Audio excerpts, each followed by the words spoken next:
Hey guys, and welcome back to another video. And today's video we're going to discuss the concepts and differentiation between the failure approach and the RIR approach. So a lot of people have a misconception between the two and don't really know how to differentiate them, because to an extent they do have some similarities. So to break them down in the most simplest definition, failure is essentially when we're taking every set or a majority of our sets in a training session to absolute failure.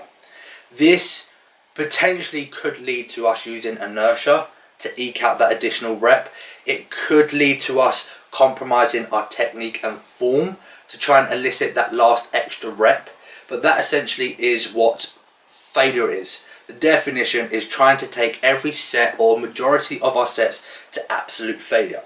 This meaning our intensity is going to be an RPE of 10. So the RPE being rate of perceived exertion, we want it to be at the top of the scale. So we want it to be a number 10. We're taking everything to absolute failure. Our intensity is everything that we have to get that extra rep. Whereas on the other end of the spectrum, we have RIR. So RIR is probably more so for the individuals who want to be a little bit more strategic with their approach, and they want to be somewhat safer with their approach. They don't want to take things to absolute failure. They don't want to potentially compromise their technique. They don't want to use inertia. They want to make sure that every rep they're getting is with that primary muscle. So they will potentially leave 1, 2, maybe even up to 5 reps in reserve, depending on where they are with their goals. So that's the differentiation between them two. But like I said, a lot of people have a misconception on what is going to be more beneficial for us and what are some of the considerations of using certain approaches in certain phases of our goal. So that's what I wanted to discuss on this video and break it down so that you guys understand a little bit better on the benefits of both of them, because they both have merit. But I personally think that we can utilize each approach in different phases of our goal. So starting off with failure, I think the best time to utilize the failure approach would be in an off season and in the initial phases of a contest prep. Simply because in this phase, our caloric intake is going to be a lot higher than what it would be in a dieting phase. We have more fuel available to help facilitate with recovery. We have less external stresses going on, things like cardio. Our sleep isn't going to be disrupted, and like I said, our recovery capabilities are going to be significantly greater than what it would be in a contest prep.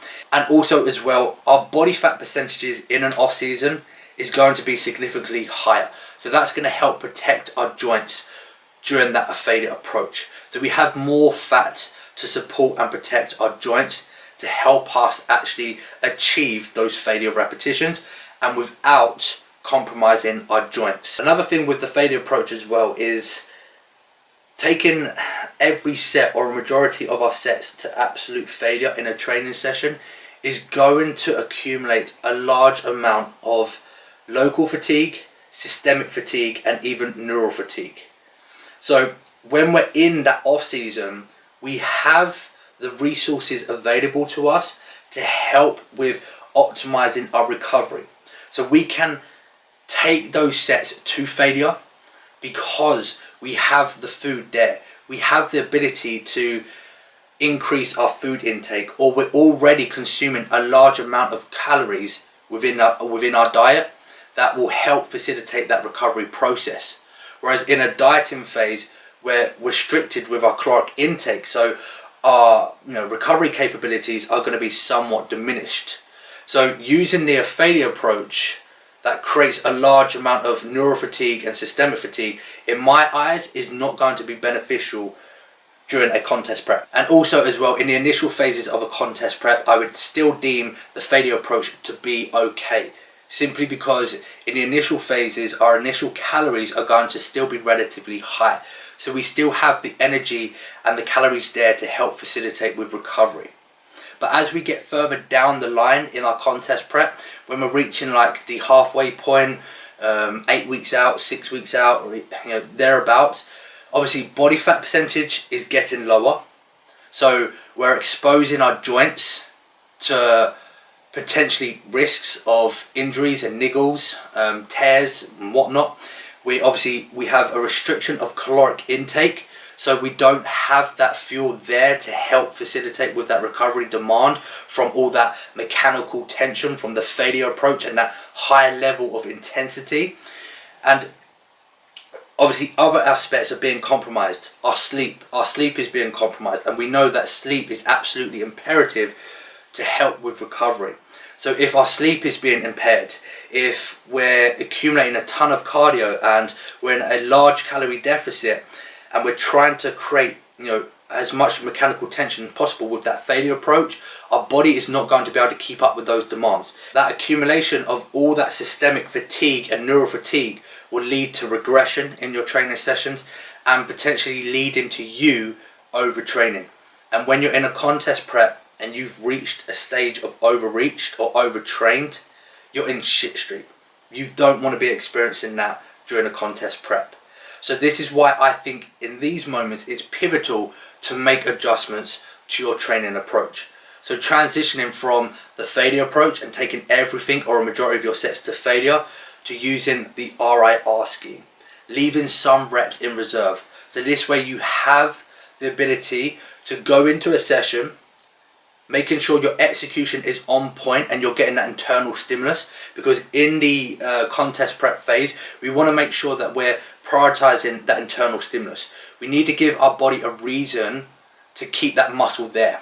We want to preserve as much muscle as we can in a contest prep, so we have to get that internal stimulus. So if we're using the RIR scheme, we can focus more on execution and making sure that we are hitting the target muscle that we're trying to and keeping that tension on that muscle. That's what's going to help with retaining muscle tissue. And also as well, we have the ability to push that intensity that we want, but we're not surpassing our capabilities and we're not compromising our recovery capabilities.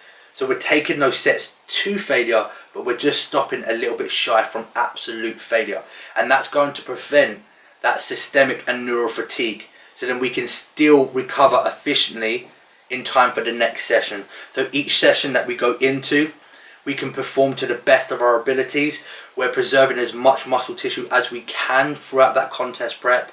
And all in all, we just feel a lot better within ourselves, because if we hit that stage of systemic fatigue, chronic fatigue and neural fatigue, it doesn't just impact our performance, it impacts our mood, it impacts our mental state. We feel crap, because it's going to impair our sleep.